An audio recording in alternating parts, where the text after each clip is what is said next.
दोस्तों बहुत बहुत स्वागत करता हूं आप सभी का।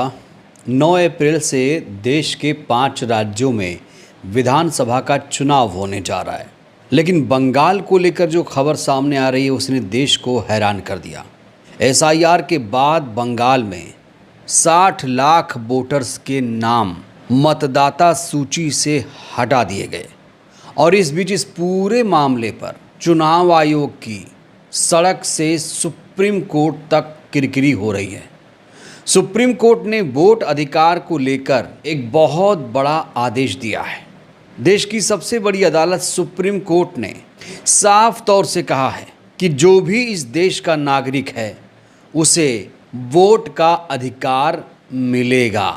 तो वोट अधिकार के मुद्दे पर सुप्रीम कोर्ट ने क्या फैसला सुनाया है, उस फैसले से चुनाव आयोग को कितना बड़ा झटका लगा है ये आपको बताएंगे। लेकिन सबसे पहले दोस्तों आपको ये बताना ज़रूरी है कि बंगाल में चुनाव आयोग ने फाइनल वोटर लिस्ट जारी कर दी है। लगभग 60 लाख वोट काटे गए हैं। बंगाल में चुनाव आयोग ने इलेक्शन कमीशन की वेबसाइट पर जो इलेक्टोरल रोल अपडेट किया है वो फोटो इलेक्टोरल रोल है, कोई डिजिटल फॉर्म नहीं। कहा जा रहा है कि फोटो इलेक्टोरल रोल में राजनीतिक दलों के लिए वोटर लिस्ट चेक करना भूसे में सुई ढूंढने के बराबर है। तो बंगाल में एसआईआर के बाद चुनाव आयोग ने जो अंतिम सूची वेबसाइट पर अपलोड की है उसमें मतदाताओं का डेटा डिजिटल फॉर्म में ना होकर इमेज फॉर्म में है, यानी मतदाता सूची की फोटो खींचकर यहाँ पर चिपका दिया गया है। और सबसे बड़ी दिक्कत यह है कि मतदाता सूची का विश्लेषण करना बहुत मुश्किल हो गया है और इसीलिए यहाँ पर खास तौर से चुनाव आयोग से कुछ सवाल पूछे जा रहे हैं। पहला सवाल यही है, क्या चुनाव आयोग इस बात की गारंटी देता है कि बंगाल से जिन 60 लाख लोगों को मतदाता सूची से हटाया गया उनमें मुसलमानों की संख्या ज़्यादा नहीं है? क्या चुनाव आयोग इस बात की गारंटी देता है कि ये मतदाता सूची डिजिटल फॉर्म में बीजेपी को उपलब्ध नहीं कराई गई है? क्या चुनाव आयोग इस तर्क से सहमत है या नहीं कि डेटा की जगह इमेज फाइल अपलोड करके न केवल विपक्षी दलों बल्कि पत्रकारों से डेटा छिपाने की कोशिश की गई? क्या चुनाव आयोग अपने इस डर को लेकर कोई तर्क प्रस्तुत करेगा कि मतदाताओं का डेटा विदेशी तत्वों के हाथों में पड़ने से किसी तरह का नुकसान नहीं है? और सबसे बड़ा सवाल, क्या चुनाव आयोग इस बात की गारंटी देगा कि आगामी 5 राज्यों में जो चुनाव होने जा रहे हैं वो निष्पक्ष हो रहे हैं? इस सवाल का जवाब चुनाव आयोग को देना ही पड़ेगा। दोस्तों, क्या इनको आप पहचानते हैं? इनका नाम है पराकला प्रभाकर, अर्थशास्त्री हैं और इनका सबसे बड़ा इंट्रोडक्शन ये है कि ये वित्त मंत्री निर्मला सीतारमण के पति हैं। पराकला प्रभाकर ने चुनाव आयोग की कार्यशैली को लेकर एक बहुत बड़ा खुलासा किया। पराकला प्रभाकर ने अपने एक इंटरव्यू के दौरान खुलासा करते हुए कहा है कि आंध्र प्रदेश में 3500 बूथों पर 2 बजे तक वोटिंग हुई, करीब 52 लाख वोट पड़े। पराकला प्रभाकर ने खुलासा करते हुए कहा है कि हर 30 सेकंड में 1 वोट डाले गए हैं। दोस्तों, ये तो आप सभी जानते हैं कि जहाँ पर वोटिंग होती है वहाँ पर सीसीटीवी कैमरे भी होते हैं। तो पराकला प्रभाकर ने जो ये खुलासा किया है, अगर वो फुटेज मिल जाए तो इस बात की पुष्टि हो सकती है। लेकिन चुनाव आयोग ने सीसीटीवी फुटेज देने का नियम बदल दिया है। अब चुनाव के तुरंत 45 दिन के बाद सीसीटीवी का जो फुटेज है वो डिलीट कर दिया जाएगा। हालांकि जब भी विपक्ष के नेता इलेक्शन के दौरान की फुटेज मांगते हैं तो चुनाव आयोग देने से भी इनकार कर देता है।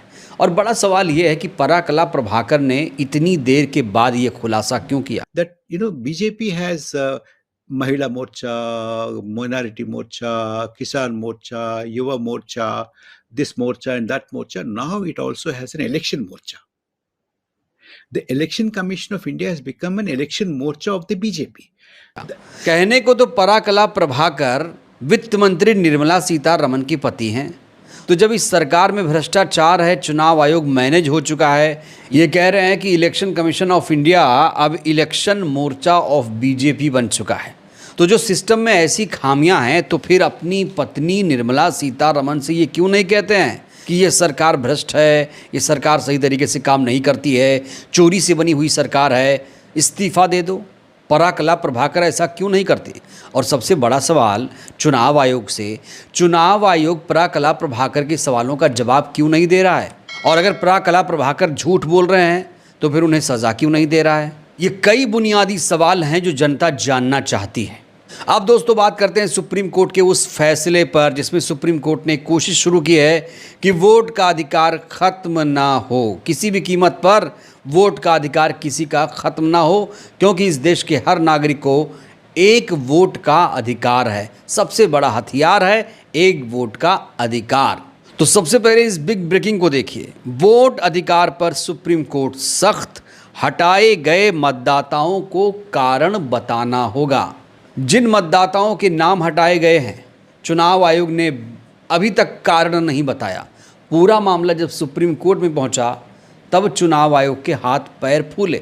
और सुप्रीम कोर्ट में जब ये केस गया तो ये पता चला कि जैसे कैदी विचाराधीन सज़ा याफ्ता होते हैं, ऐसे अब वोटर भी हो गए हैं। अब हमारे देश में वोटर नहीं, वोटर विचाराधीन भी हो चुके हैं। खबर ये आ रही है कि देश में लाखों मतदाता अभी भी विचाराधीन हैं। मुख्य न्यायाधीश जस्टिस सूर्यकांत ने कहा है कि करीब 60 लाख मतदाता अभी भी विचाराधीन हैं, जिनमें से लगभग 47 लाख मामलों का निपटारा हो चुका है। कलकत्ता उच्च न्यायालय ने 7 अप्रैल तक सभी मामलों के निपटारे का भरोसा दिया है। तो पूरा मामला अब कोर्ट में जा चुका है।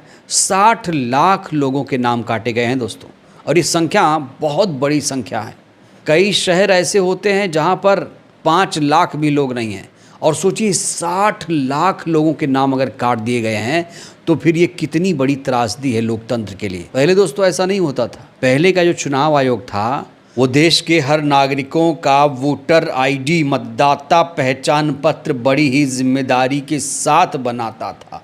लेकिन आज ताम झाम इतना ज़्यादा हो गया है कि हर कोई लाइन में लगा हुआ है, अपना अपना लोग कागज़ ढूंढ रहे हैं। बताइए, अब एक नया टर्म आ गया है कि विचाराधीन मतदाता। 60 लाख लोगों के नाम काटे। तो बंगाल में जो 60 लाख लोगों के नाम काटे गए हैं वो किस जाति धर्म के हैं, उनका नाम क्यों काटा गया है, इस सवाल का जवाब तो चुनाव आयोग को देना पड़ेगा। हालांकि सीजेआई सूर्यकांत सुप्रीम कोर्ट इस पूरे मामले पर सख्त रुख अपना चुका है। सुप्रीम कोर्ट ने कह दिया है कि सभी को वोट का अधिकार मिलना चाहिए, और जिन मतदाताओं के नाम सूची से हटाए गए हैं, कारण तो चुनाव आयोग को बताना ही पड़ेगा। बहरहाल दोस्तों, इस वीडियो में इतना ही। हमारे देश का चुनाव आयोग कितना निष्पक्ष है? क्या आपका नाम मतदाता सूची में है एसआईआर के बाद? राय दीजिएगा। धन्यवाद।